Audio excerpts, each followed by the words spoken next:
Turning now to Detroit, the city is in the global spotlight again. This time it's shining on the 2015 North American International Auto Show at Cobo Center. Horsepower, luxury, fuel efficiency, and the future, all on display this week at the North American International Auto Show. The show opens to the public on Saturday, but journalists from around the world spent the week taking in the latest designs and reveals from auto companies, as well as handing out awards for the best car and truck of the year, going to Ford's F-150 pickup and the VW Golf. The enthusiasm of gearheads at Cobo comes after a year of serious recalls involving ignition switches for General Motors and the continual struggle for automakers to tout smaller, more fuel-efficient vehicles to car buyers who still lean toward the bigger trucks and SUVs, especially with gas prices so low. It's been a very big year for the Buick brand. Our sales have increased about 11% in 2014, and so coming into 2015 we had a tremendous amount of momentum. The next generation Volt is going to have 50 miles of EV range, and then it's got its gas-powered electric generator that will take you to a total of 400 miles, even more, between fill-ups or charging. But the display hasn't disappointed, with new colors, some muscle, and inventive concepts. Whether you're buying a battery electric vehicle, a plug-in hybrid, or a performance car, that same capability, that same know-how, the same light weighting, all those sorts of technologies allow us to do everything we're doing going forward. The show is also bigger than cars. It's a way for Michigan to tout manufacturing, plus showcase downtown Detroit, newly emerged from bankruptcy.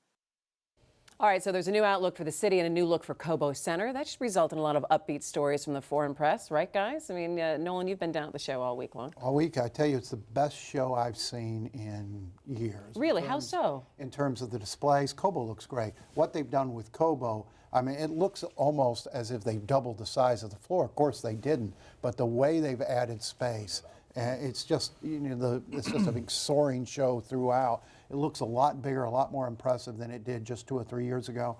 The displays have all been freshened, updated. A lot of money put into the displays. You can tell the industry's got a little cash to work with, and the vehicles are amazing. This is truly a terrific show this week. All right, so we were looking at some of the video, and you guys were doing a little oohs and ahs over that as well. You seen anything you like, Stephen? Well, I think that Ford GT looks very interesting. You look good in it, Stephen. I'm always puzzled by this race for horsepower. 650 horsepower in a car, a stock car, a racing car only has 800 wrong with horsepower, Stephen. So what do you need that on the streets for? That is the girliest thing I've ever heard you say. What are you going to drive? No, don't use that as a derogatory comment, Yeah, please. right. Thank you very much. Right. There's nothing wrong with horsepower, number two. But I always think it's interesting too. But you still see people going for big trucks when we are talking about fuel economy and the standards, the government standards that are going to be coming out that the automakers have to reach. But still, I mean, I drive a Chevy Tahoe, and you still see people going for big trucks. The trucks are really fuel efficient. I mean, 4 trucks. They are more fuel efficient now than they've ever been. They're making a lot of these trucks out of aluminum now, or they're talking about that. That's going to make them even more efficient. I think that it's about this sort of bigness and the horsepower, but it's not the same kind of gas guzzling. They're also putting 6 cylinders in some of these trucks instead of 8 cylinders. And the technology is pushing them to more fuel efficiency, but there's only so far they can go and still produce the kind of cars folks buy. Most of what's selling today, SUVs, trucks, sedans, aren't moving all that well. Gas is $2 a gallon or less. People aren't going to consider fuel economy as much when they're shopping. There's a review of these really strict CAFE mandates coming up in 2017. I talked to Bill Ford on the floor this week, and he said what they're going to be looking for is the government to be very realistic about technology, whether they can build cars that people actually will buy, looking at fuel prices, and consumer preferences. Last 30 seconds, Stephen. What is the big takeaway? I always feel like, Detroit is on display again for the world. And how do I think we've done so far? Except for the weather.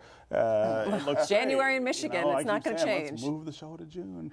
I think the city looks good. The Cobo looks great. The show is big.